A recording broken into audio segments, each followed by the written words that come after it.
तो भाई लोग कैसे हो। आज मैं आप लोग के सामने लेके आया हूँ जातक कथाएं। छोटी सी स्टोरी है, बहुत बढ़िया स्टोरी है। चलिए कहानी स्टार्ट करते हैं।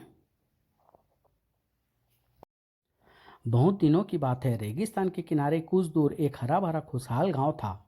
उस गांव के आसपास की धरती बहुत ही उपजाऊ थी, इसलिए खूब अन्न पैदा होता था। गांव वाले सभी तरह से संपन्न और सुखी थे। उस गांव का बूढ़ा मुखिया बहुत ही दूरदर्शी और बुद्धिमान था, इसलिए गांव में लड़ाई झगड़े आदि की घटनाएं नहीं होती थी। यदि किन्हीं लोगों में मन मुटाव हो भी जाता था तो बूढ़ा मुखिया बड़ी सूझबूझ के साथ उनके मन मुटाव को दूर कराकर उनमें फिर से मिल करा देता था। सारे गांव वाले बड़े प्रेम से मिलजुल कर भाई भाई की तरह रहते थे।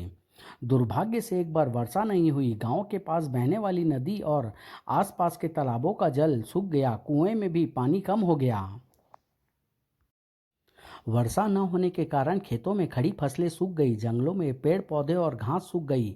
पानी के साथ ही पशुओं के लिए चारे और गांव वासियों के लिए अन्न की कमी हो गई। पानी और चारों के अभाव में, पशुओं और अन्न के अभाव में गांव वासियों का जीना दूभर हो गया। एक नौजवान ने अपने साथियों को अपने घर पर इकट्ठा करके कहा, साथियों, गांव की हालत तुम लोग देख ही रहे हो। दिन पर दिन गांव में चारों और पानी और अन्न की कमी होती जा रही है। पिछले 2-3 दिनों में 3-4 आदमी और 7-8 पशु मर गए, लेकिन गांव के बूढ़े मुखिया का कोई चिंता ही नहीं है। अगर यही हालत रही तो थोड़े दिनों में पूरा गांव ही शमशान बन जाएगा। मैंने अपने पिता से कहा था तो कहने लगे, हमारे मुखिया जी बहुत दूरदर्शी और बुद्धिमान है। वह कोई ऐसा उपाय सोच रहे हैं जिससे गांव वालों को संकट से हमेशा के लिए छुटकारा मिल जाए। मुझे तो ऐसा लगता है कि जब तक मुखिया जी उपाय सोचेंगे हम सब मर चुके होंगे। मैंने आज इसीलिए गांव के सारे नौजवानों को इकट्ठा किया है। इन बूढ़ों की बात छोड़ो, ये सब सठिया गए हैं। हम नौजवान हैं, हमारे पास जवान और ताज़ा दिमाग है। हम इन बूढ़ों से अधिक अच्छा सोच सकते हैं। इसका मतलब है तुमने इस संकट से छुटकारा पाने का जरूर कोई ना कोई उपाय सोच रखा है। वह उपाय बताने के लिए ही तो मैंने गांव के तुम सब नौजवानों को बुलाया है। मेरी राय है कि खेती बाड़ी के लिए किसानों को बरसात पर निर्भर रहना पड़ता है, इसलिए खेती बाड़ी करने की बात तो हमें अपने दिमाग से निकाल देनी चाहिए। हमें किसी शहर में चलकर नौकरी करनी चाहिए। तुम्हारी बात 16 आने ठीक है। मेरी राय है कि हमें आज ही गांव से चल देना चाहिए। हम इस बूढ़े मुखिया के सुझाव का अब और अधिक इंतजार नहीं कर सकते। तुम ठीक कहते हो। अगर हम मुखिया और उनके साथियों की बातों में आकर 2-4 दिन रुक भी गए तो क्या लाभ होगा, क्योंकि मुखिया और उनके साथी अपनी खेती बाड़ी का पुराना धंधा छोड़ना नहीं चाहते, जबकि हम लोग नौकरी करना चाहते हैं। तब ठीक है, जो लोग मेरे साथ चलना चाहते हैं वे सब शाम को अपना अपना जरूरी सामान और जिनके पास बैलगाड़ी है लेकर वहां पहुंच जाए, ताकि हम सूरज निकलने से पहले ठंडक ठंडक में काफ़ी लंबा सफ़र तय कर सकें। ठीक है, हम लोग आ जाएंगे। चिंतित और भयभीत गांववासी गांव के मुखिया के पास पहुंचे। मुखिया जी, चारे के अभाव में सारे पशु एक एक कर मर गए। अन्न भी समाप्त हो चला है। लोग भूख से तड़प कर मरने लगे हैं। आप गांव के मुखिया हैं, बताइए ऐसी हालत में क्या किया जाए। भाइयों, मुझे तो एक ही रास्ता दिखाई दे रहा है। मेरा विचार है कि हम इस गांव को छोड़कर किसी ऐसे स्थान पर चले जहां हमें पानी मिल जाए। वहीं अपना नया गांव बसा लेंगे और खेती बाड़ी करना शुरू कर देंगे। लेकिन मुखिया जी, वर्षा तो दूर दूर तक नहीं हुई है। ऐसा स्थान हमें कहाँ और कितनी दूर जाने पर मिलेगा। गांव में गिने चुने बैल रह गए हैं। क्या वे इतना सामान और इतने लोगों को ढोकर इतनी दूर ले जा सकेंगे।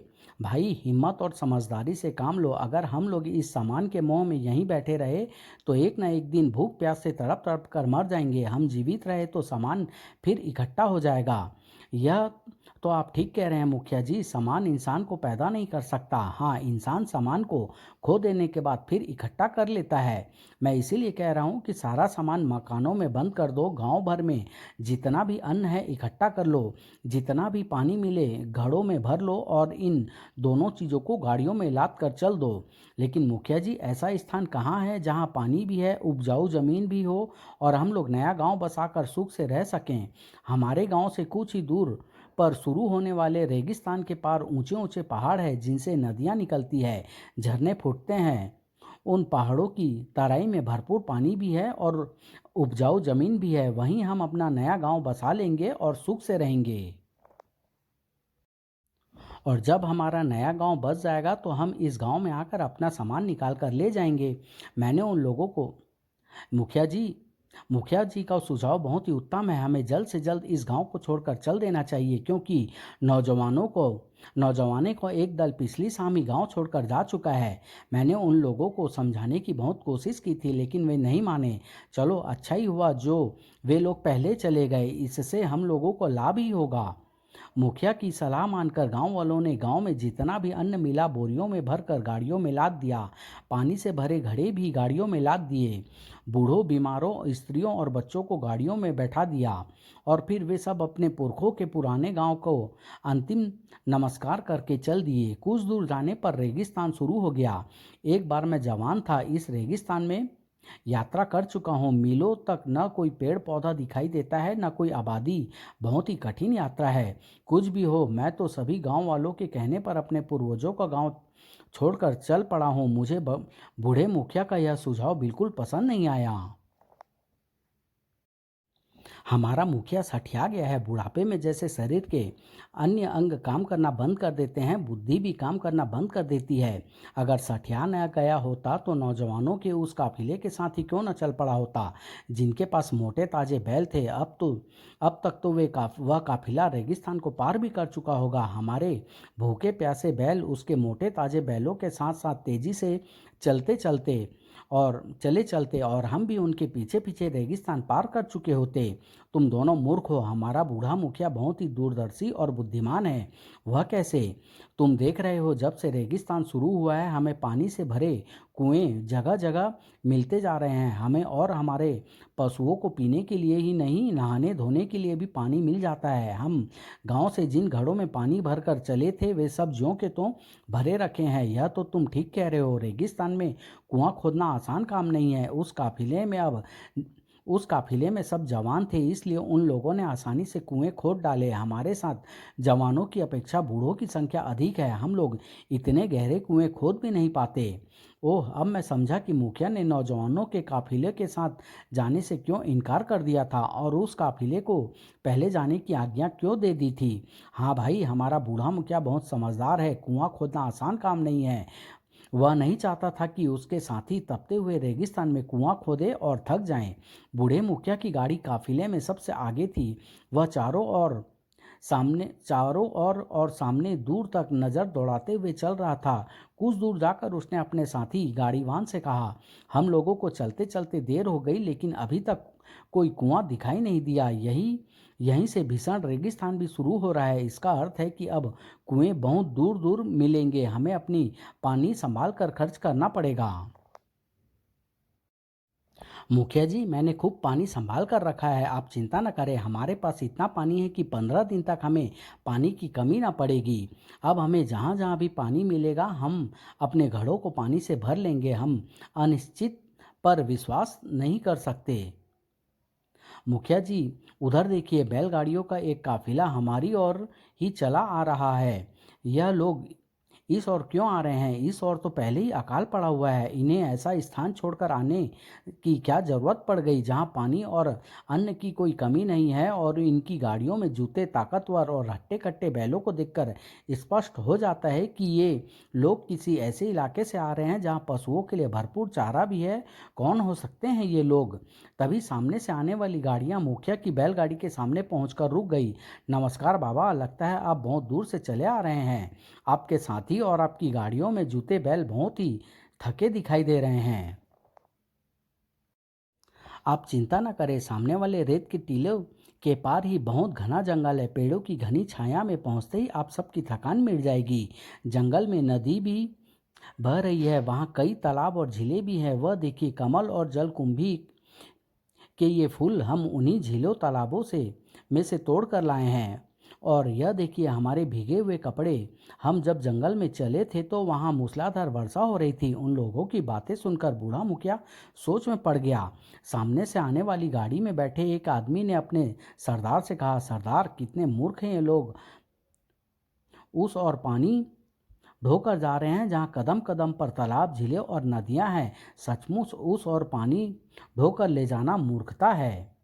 बाबा, बेकार ही आप पानी ढो रहे हैं। अधिक बोझ होने के कारण गाड़ियां धीरे धीरे चल रही है। बैल भी अकारण ही थक रहे हैं। पानी से भरे घड़ों को फेंक दीजिए। इन टीलों को पार करते ही आपको इन घोड़ों में इन घड़ों में पानी इन घड़ों में भरे पानी की ज़रूरत ही नहीं पड़ेगी और बोझ कम हो जाने पर आप घंटे भर में ही इन टीलों के पास उस घने जंगल में पहुंच जाएंगे जहां पानी की कमी नहीं है। मेरा कहना मानिए बाबा और पानी से भरे इन घड़ों को फेंक दीजिए। इस मेरा कहना मानिए बाबा और पानी से भरे इन घड़ों को फेंक दीजिए। इ- इसी इस अच्छी सलाह के लिए बहुत बहुत धन्यवाद। लेकिन भाई मैं उन लोगों में से नहीं हूँ जो आकाश में बादलों को आते देखते ही पानी से भरे घड़े फोड़ डालते हैं। फिर तुम बता रहे हो कि इन टीलों के पार घना जंगल है, वहाँ नदी तालाब और झीलों में वहाँ मूसलाधार वर्षा भी हो रही है। जंगल में पहुँचते ही घड़ों में भरा पानी फेंक दूंगा। तुम्हारी इच्छा सलाह तुम्हारी इच्छा सलाह देना हमारा काम था तो दे दी। अब अगर घड़ों में भरे पानी के बोझ से अपने बैलों को थकाकर मार डालना चाहते हो तो तुम्हारी इच्छा। हम तो यह चाहते थे कि तुम्हारा काफिला जितनी जल्दी इस रेगिस्तान को पार कर ले उतना ही अच्छा है, लेकिन तुम्हें तो शायद किसी की सलाह अच्छी नहीं लगती। अच्छा बाबा नमस्कार, हम तो चलते हैं। हाँ हाँ जाओ, हमें बेकार ही अपनी बातों में उलझा कर इतनी देर कर दी। मुखिया के कुछ साथी जो ठन दोनों की बातें सुन रहे थे उन लोगों के जाने के बाद कहने लगे, मैंने कहा था ना हमारा बूढ़ा मुखिया सठिया गया है। जब उन टीलों के पार घने जंगल में पानी की कोई कमी है ही नहीं तो बेकार पानी ढोने से क्या लाभ। सच पूछो तो पानी से भरे इन घड़ों के कारण ही हमारे बैल तेजी से नहीं चल पा रहे हैं। मुखिया की जगह मैं होता तो सारा पानी फेंक देता। तो अभी क्या बिगड़ा है, चलकर सारा पानी फेंक देते हैं। चलो मुखिया जी, आपकी बात हमारी समझ में नहीं आई। जब इन टीलों के पार घने जंगलों में पानी से भरी नदी झीलें और तालाब है तो फिर इस बोझे को ढोने की क्या ज़रूरत है। इन घड़ों को फेंक दीजिए ताकि हम दोपहर होने से पहले ही इन टीलों के पार घने जंगल में किसी नदी झील या तालाब के किनारे पहुंच जाएं। भाई इंसान को हर काम सोच समझ कर करना चाहिए। जानते हो ये लोग कौन थे ये लोग। मुझे लगता है कि ये लोग नरभक्षी राक्षस थे। हमें बहकाकर हमारा पानी फेंकवा देना चाहते थे ताकि हमें रेगिस्तान के बीचों बीच पहुंचकर प्यास से तड़प तड़प कर मर जाएं और ये राक्षस हमें और हमारे बैलों को आसानी से खा डाले। लेकिन मुखिया जी वे लोग तो बता रहे थे कि इन टीलों के पार घने जंगल है जहाँ नदी है, झीलें हैं, तालाब है और वहाँ मूसलाधार बारिश भी हो रही है।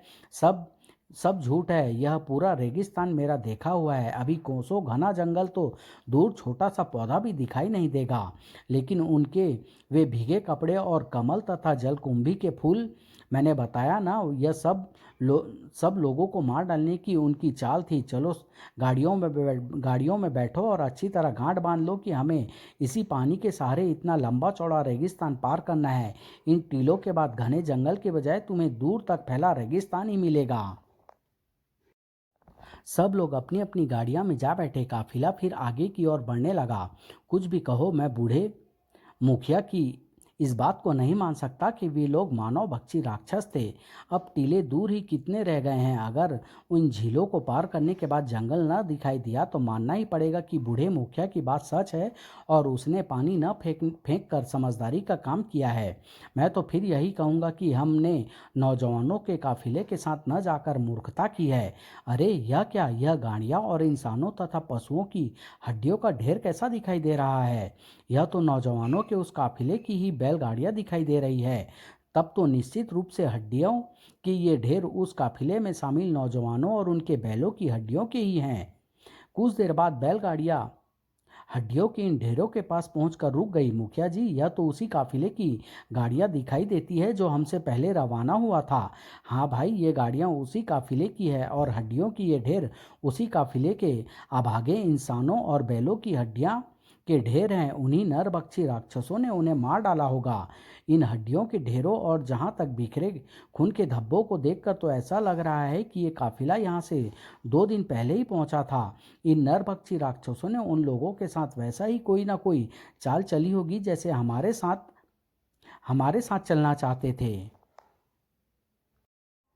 हो सकता है ये राक्षस इन्हें बहकाकर उनके काफिले में शामिल हो गए हों और फिर रात को जब वे सो रहे हो उन्होंने इन सबको मार डाला हो। हाँ, ऐसा ही लगता है। तो इन टीलों के पीछे यह था हरा भरा नदी, झीलों और तालाबों से भरा घना जंगल, और जहाँ मूसलाधार वर्षा भी हो रही थी। मुखिया जी, मुझे क्षमा कीजिए, आप वास्तव में बहुत ही दूरदर्शी और बुद्धिमान हैं। मैं बहुत शर्मिंदा हूँ कि मैंने अकारण ही आप पर संदेह किया। मुझे भी क्षमा कर दीजिए मुखिया जी। भाई, इसमें तुम्हारा कोई दोष नहीं है। ये नरभक्षी राक्षस बातें ही इस ढंग से करते हैं कि लोग उन्हें सच मान बैठते हैं। आपने यह कैसे जान लिया कि वे झूठ बोल रहे हैं? जब उन्होंने यह कहा था कि टीलों के पार मूसलाधार वर्षा हो रही है, तो मैंने आकाश की ओर देखा था। मुझे दूर तक बादल का नन्हा सा टुकड़ा तक नहीं दिखाई दिया और न हवा में ठंडक की महसूस हुई थी। लेकिन मुखिया जी, आपको उन पर संदेह कैसे हुआ कि वे नरभक्षी राक्षस हैं? इन दो बातें थी जिन्होंने मेरे मन में संदेह नहीं, विश्वास पैदा कर दिया था कि ये साधारण हम तुम जैसे इंसान नहीं हैं, और ये लोग झूठ बोल रहे हैं कि इन टीलों के पीछे घना जंगल है, जहाँ नदियाँ, झीलें और तालाब है, और जहाँ मूसलाधार वर्षा हो रही है। हम लोगों ने तो इस ओर ध्यान ही नहीं दिया था। खैर, दूसरी बात, तभी मुझे संदेह हो गया था। फिर मैंने बड़े ध्यान से उनकी आंखें देखी थी। उनकी आंखें हम लोगों जैसी नहीं थी, राक्षसों जैसी, बिल्कुल गोल, गहरी, सुर्ख और बेहद चमकीली थी। हे भगवान! उधर देखो, वे जा रही है। उनकी गाड़ियाँ, उनके उनके ढील डोल देखो। क्या वे हम जैसे साधारण इंसान दिखाई देते हैं? वह देखो, वे उन टीलों पर चढ़े हम लोगों की ओर ही देख रहे हैं। पछता रहे होंगे कि हमारी चाल बेकार हो गई। उन राक्षसों ने हम सबको भड़काने की बहुत कोशिश की थी। उन्हें उम्मीद थी कि हम लोग भड़क कर सारा पानी फेंक देंगे। मैंने तो तुम दोनों को पहले ही समझाया था कि हमारे मुखिया जी बहुत दूरदर्शी हैं और बुद्धिमान हैं। उनके होते हुए हमें कोई भय नहीं है। अगर हम नौजवाने वाले काफिलों में चले गए होते तो इन ढेरों में हम लोगों की भी हड्डियां पड़ी होती। नरभक्षी राक्षस टीलों पर उन्हें देख रहे थे। चलो लौट चलें। इस काफिले का बूढ़ा मुखिया बहुत ही समझदार और चतुर है। हमारी बातों पर उसने रत्ती भर विश्वास नहीं किया। चलो आगे चले, कोई ना कोई बेवकूफ़ फंस ही जाएगा हमारे जाल में। समाप्त।